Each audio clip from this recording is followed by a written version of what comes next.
Olá, essa é a TV Comunitária de Belo Horizonte. Nós estamos começando mais um programa Palavra Ética. Eu sou Delzi Laureano e nosso convidado de hoje é o Dr. Fernando Nogueira. Bem-vindo, Fernando. Obrigado. O Dr. Fernando, ele é advogado, professor e é um estudioso aí do direito penal, mas o Fernando está vindo aqui hoje para nos falar muito mais de direitos humanos. Fernando, vamos começar aqui. Quem é você? Se apresenta aí para os nossos telespectadores aqui do programa Palavra Ética. Me apresentar? Tá. Sim, tranquilo. Aqui é a TV Tranquilo? Comunitária do Bem. Aqui Tá.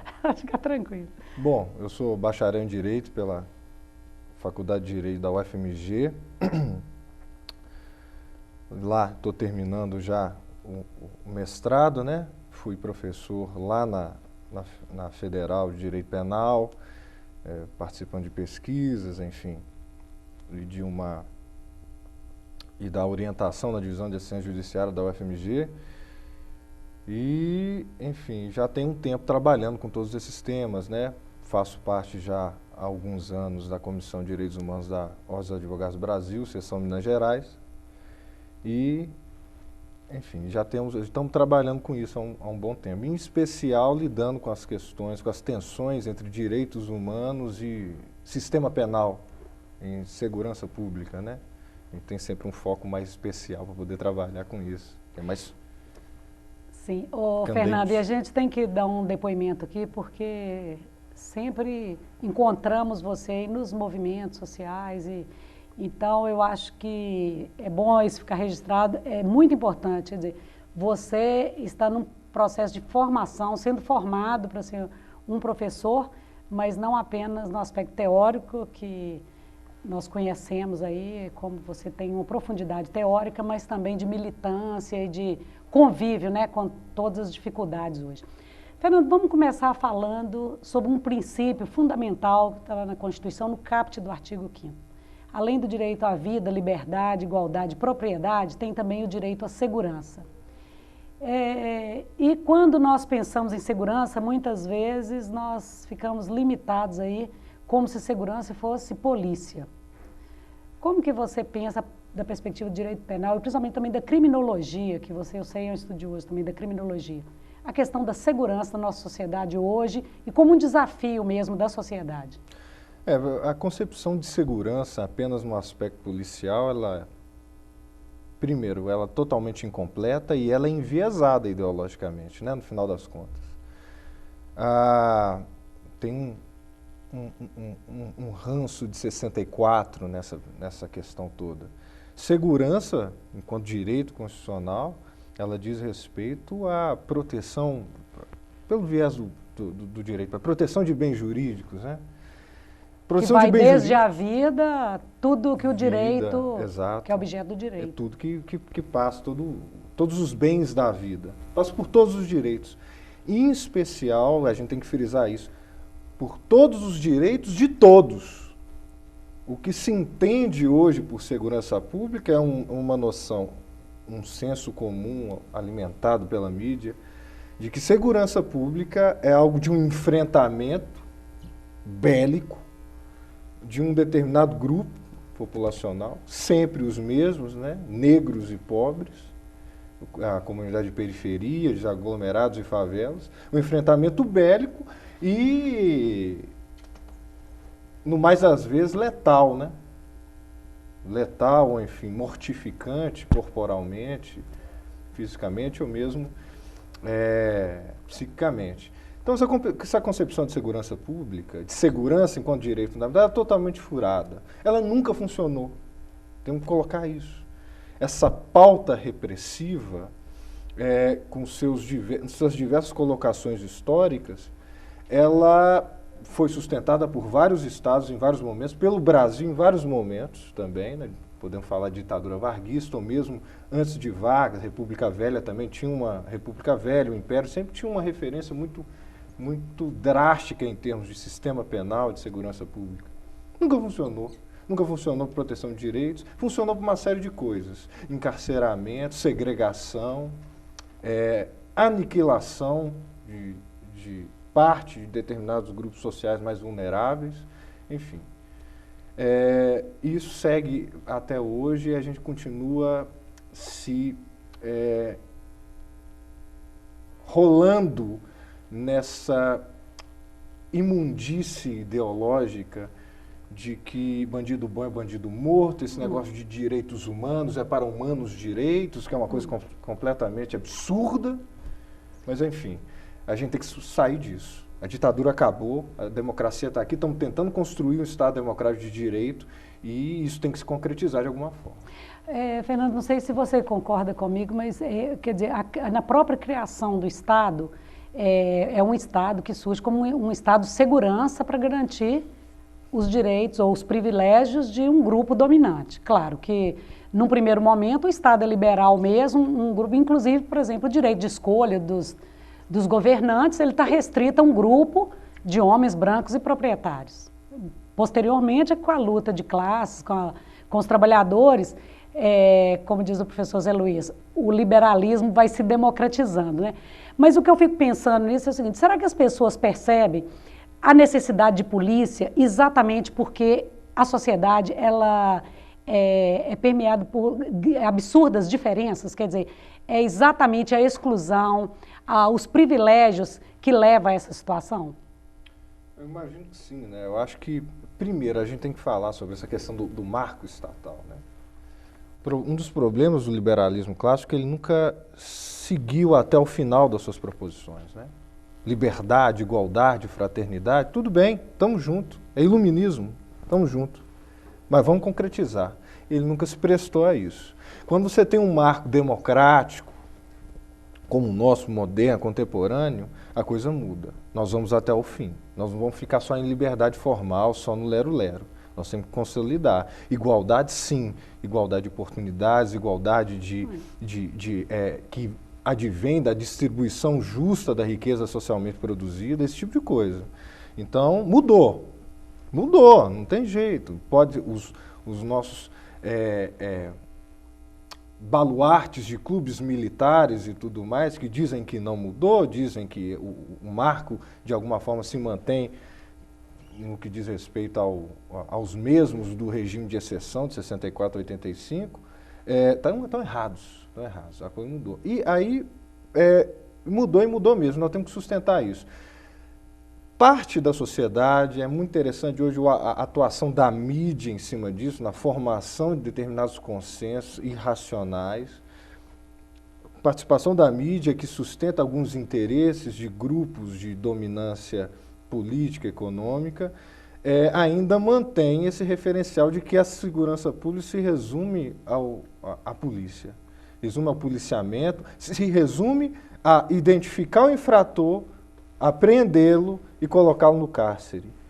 Ô, Fernando, eu acho que quando a gente está no meio de comunicação, por exemplo, como a televisão, às vezes a gente fica assim num debate que aparentemente é teórico, então eu acho que é bom a gente, às vezes, dar exemplo. Por exemplo, a questão do Rio de Janeiro.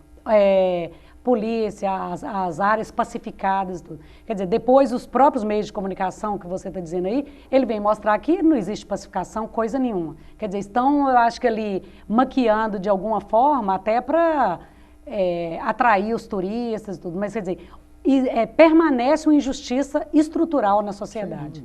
Né? Agora, eu queria que você pensasse também, quer dizer, a garantia meramente formal.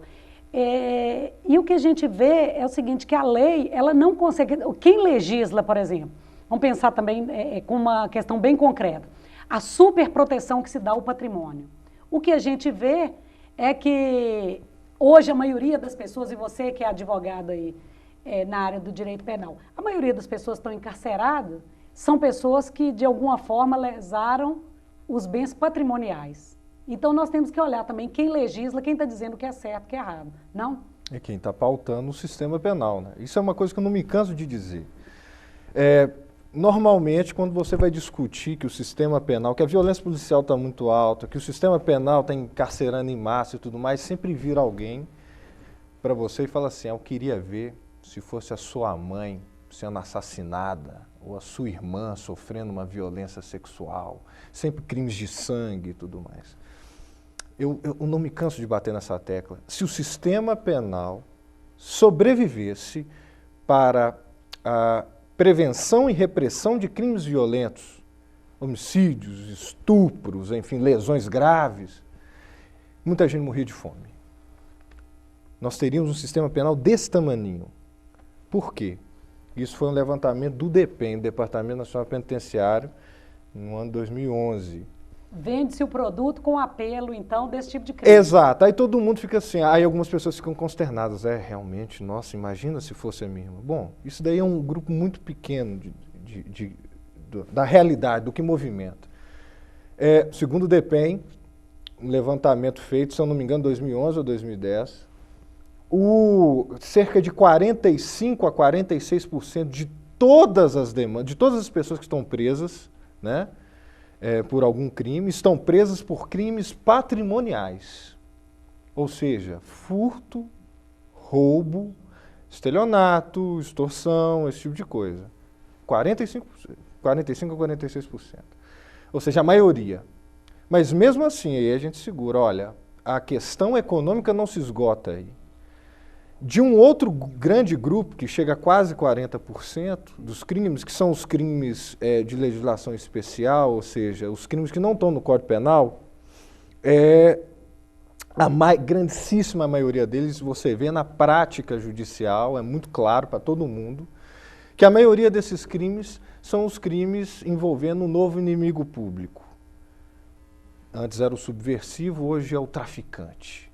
Ou seja, o crime de tráfico de drogas. Então, o que nós temos aí em comum? Nós temos que a grandíssima maioria, quase 70, 80% dos crimes, das pessoas que estão presas hoje, estão presas ou porque atentaram de alguma forma contra a propriedade, ou porque realizaram esse crime de comércio de mercadoria ilegal, ou seja, sempre com fundo econômico.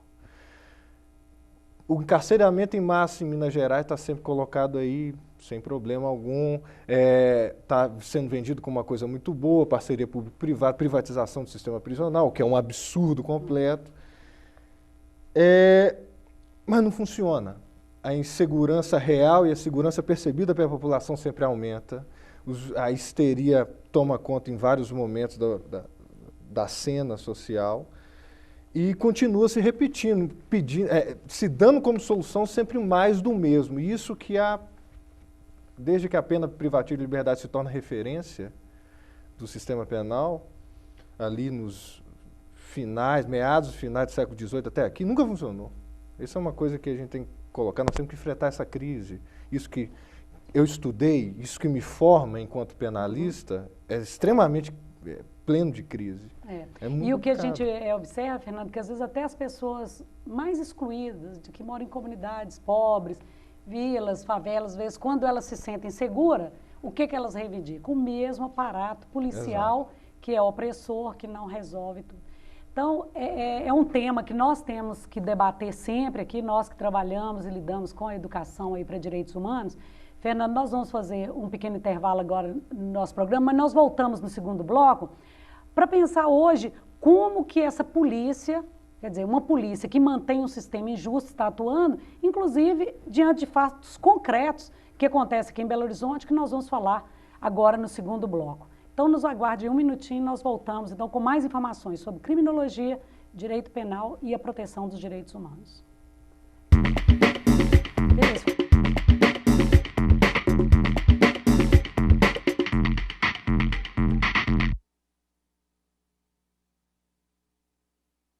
Socorro, não estou sentindo nada. Não vai dar mais pra chorar, nem pra rir. Socorro, alguém me dê um coração, que esse já não bate, nem apanha. Por favor, uma ajuda pequena, qualquer coisa que se faça, um aviso, um telefonema. Socorro, alguma rua que me dê sentido, em qualquer cruzamento, acostamento, encruzilhada. A exploração sexual de crianças e adolescentes é crime. Se você presenciar qualquer ato desse tipo, denuncie. A ligação é sigilosa e gratuita. Com a sua ajuda, podemos mudar o destino de muitas crianças.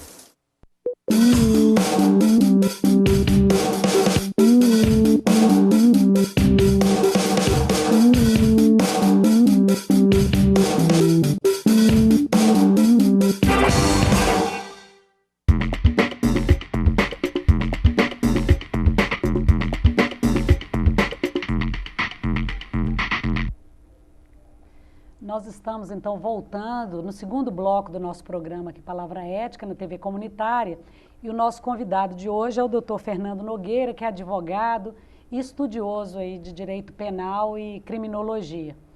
O Dr. Fernando é um jovem aí que nos enche de orgulho e de esperança nessa luta aí por direitos humanos. Hoje o Dr. Fernando integra a Comissão de Direitos Humanos da OAB, e as notícias que ele nos traz não são muito boas. São vários desrespeitos de direitos humanos e muitas vezes falam, vocês, defensores de direitos humanos, ficam protegendo bandidos. E quando nós olhamos bem, quer dizer, é uma juventude hoje que não pode circular pelas ruas de Belo Horizonte, são os pobres que são expulsos das praças, dos lugares públicos. Então é muito importante a gente ficar atento ao que é a fala do Dr. Fernando, que também integra a Comissão de Direitos Humanos da OAB e nos traz essas notícias aí de abuso policial, de abuso de autoridade. Fala aí para nós, Fernando, quais são esses fatos que nos deixam assim, bem perplexos, né? Isso vem acontecendo assim... reiteradamente. Reiteradamente. Né? O que dá para pensar mesmo é de que existe algo de institucional nisso. Por mais... Essa semana foi um tanto quanto emblemática, pelo seguinte, eu havia participado de um debate sensacional na UFMG, na Faculdade de Direito, com o doutor Fernando Galvão, que é juiz do Tribunal Militar. E é professor da casa. Professor da casa também, e com a Polícia Militar, né, com um soldado da Rotan, com o Coronel Vladimir, o comandante do GAT, a gente discutindo segurança pública, polícia, com muita qualidade, e saí de lá até mais aliviado, falando, nossa, estamos pensando a segurança pública, estamos pensando a polícia ostensiva, né, no caso a polícia militar, a polícia de rua, uniformizada. Sim. E aí a realidade me pega de novo, né? Essa semana foi um tanto quanto interessante. Não só essa semana simplesmente foi um caso mais notório de algo que acontece o tempo todo. Agora, na noite de domingo, fui acionado estava em casa, tranquilo, fui acionado pela rede de defensores de direitos humanos que estaria um advogado aqui de Belo Horizonte, doutor Joviano Maia, mais 2 pessoas, numa delegacia da cidade de Belo Horizonte, incomunicáveis e algemados. Eu assustei uma série de razões. Você sabia que eles eram tão perigosos assim, incomunicáveis e algemados? Incomunicáveis e algemados, uma série de direitos já são violados aí de cara. Fiz mais alguns contatos, consegui levantar em qual delegacia que havia sido levado, né? Segundo delegacia distrital, ali da Rua Conselheiro Rocha, na altura número mais ou menos 49. Apareci lá, né? Quando cheguei lá, entrei na delegacia, conduzi pelo investigador, entrei na delegacia, vi a doutora Maria do Rosário também, uma advogada ligada aos direitos humanos, parado na frente de uma porta junto com um membro do CONED, do Conselho Estadual de Direitos Humanos, Frei Gil Vander, parados ali na porta, no meio de um monte de policial e guarda municipal, falando que os 3 estavam lá dentro, que eles não podiam entrar, que estavam sendo impedidos de entrar. Eu bati na porta, abriu a porta, a gente já entrou, né? Entrou o conselheiro, entrou a doutora Maria do Rosário, e nós vimos essa situação, vários policiais, vários guardas municipais, e esses 3 cidadãos, o senhor Fernando, o senhor Rafael, doutor Joviano, advogado, algemado com a mão para trás. Bom, aí eu já me apresentei, falei que sou membro da Comissão de Direitos Humanos da Ordem e perguntei o porquê deles estarem sendo mantidos algemados. Chamei a súmula vinculante 11 do STF, né? Olha, só se mantém algemado se tiver resistindo, se tiver com risco de fuga ou se tiver o perigo de lesar a integridade física não só das pessoas algemadas, mas da guarnição, de outras pessoas. Não estava acontecendo, os 3 estavam sentadinhos ali. Um tenente que lá estava, o tenente Cecílio, começou a conversar comigo, outro sargento, tudo mais, uma falta de um pouquinho de resistência. Depois de uns 15, 20 minutos, nós conseguimos tirar essas algemas. E aí eu fui perguntar, né, pro doutor Joviano, e para a guarnição. Falei assim, olha, os Eles senhores... foram presos em flagrante? O que foi? Supostamente, eles estavam num festival de música ali na Praça Floriano Peixoto, e um desses três, né, o senhor Fernando, que é um morador do local, faz caminhadas na praça, deita na grama da praça, senta na grama todo santo dia, e mais é estudante de arquitetura e estuda com um professor que projetou aquela praça, que colocou uma grama que foi feita para andar e para deitar. Ela é especializada nisso.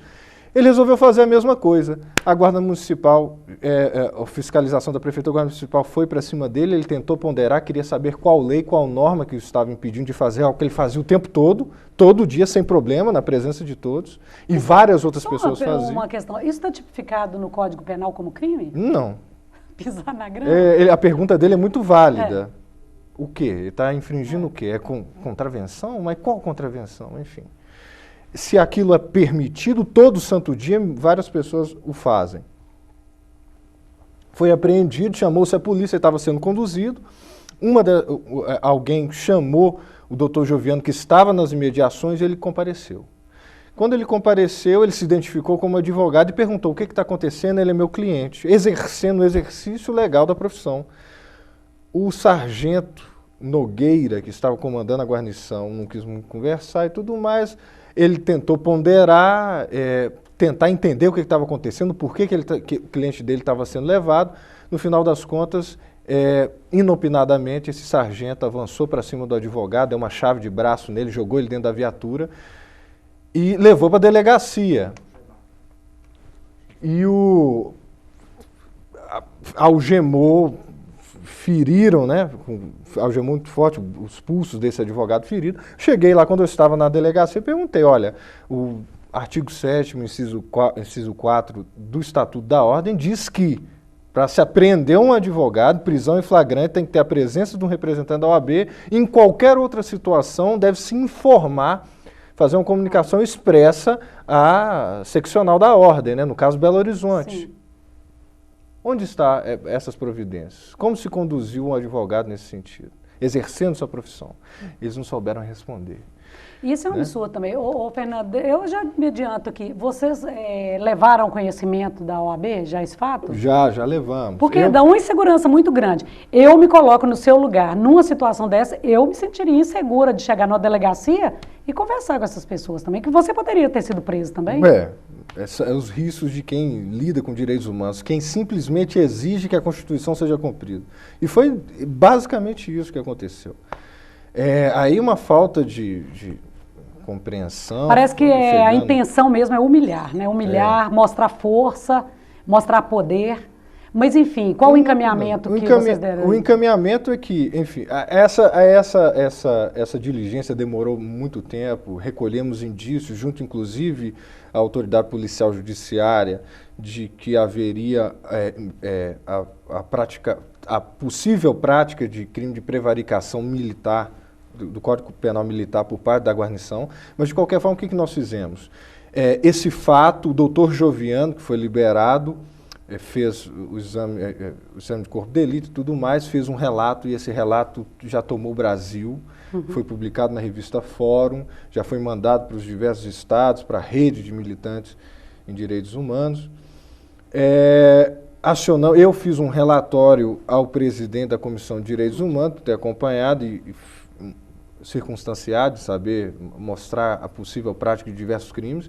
E a Comissão de Prerrogativos já foi acionada. Nos próximos dias haverá uma audiência com o doutor Joviano, eu não sei se eles vão me convocar, mas me convocar estou à disposição, para apresentar esse fato. O que aconteceu... Isso é fundamental. Acho que todos nós, advogados aqui que exercemos a nossa profissão em Belo Horizonte, não só, mas também no Brasil, nós temos que estar atentos para isso, porque é um risco. Realmente, a prerrogativa, o exercício da advocacia, ele está garantido na Constituição Federal. Sim. E nós já vimos, nós sabemos aqui, principalmente acompanhando o trabalho da Comissão Pastoral da Terra, quantos advogados já foram, inclusive, eliminados, né? Porque se você quer acabar com os direitos humanos, melhor coisa mesmo é eliminar os defensores de direitos humanos, né? Como que é também, Fernando, já dando um saldo, a situação, por exemplo, das famílias aí, na luta aí por moradia e tudo. Como que tem sido o tratamento da polícia e de autoridades aí com essas famílias? Se você me permitir, só uma breve colocação antes de entrar nesse assunto. É que esse fato que aconteceu com esses 3 cidadãos é algo que acontece todos os dias, em escala massiva por todo o Brasil, não só em Minas Gerais. Não é um fato isolado. Não é um fato isolado. Acontece principalmente com a população de periferia, com os moradores de aglomerados e favelas, diuturnamente. Esses policiais, de alguma forma, deram azar de fazerem isso com 3 cidadãos que não pretendem deixar a coisa por isso sumir. Mesmo, né? A grande maioria da população, às vezes, se sente acuada por causa da violência policial cotidiana e não exige os seus direitos. Isso é uma coisa que nós temos que mudar na nossa cultura, mas esses 3 cidadãos estão correndo atrás, e isso está dando uma visibilidade. Sempre que o cidadão invoca os seus direitos e luta por eles, a coisa melhora.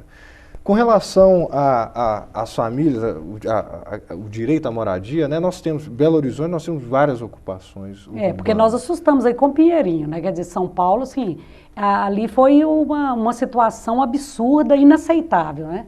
E como que está essa situação em Belo Horizonte? A situação em Belo Horizonte, nós temos algumas ocupações aqui, né? Nós temos a comunidade Dandara, tem a comunidade Camilo Torres e Irmã Dorothy, que de alguma forma ainda que estão se sustentando, exatamente. Mas nós temos, por exemplo, na região metropolitana, nós temos pelo estado todo, em Timóteo, tivemos uma situação que a Rede de Direitos Humanos acompanhou em Itabira, uma série de locais.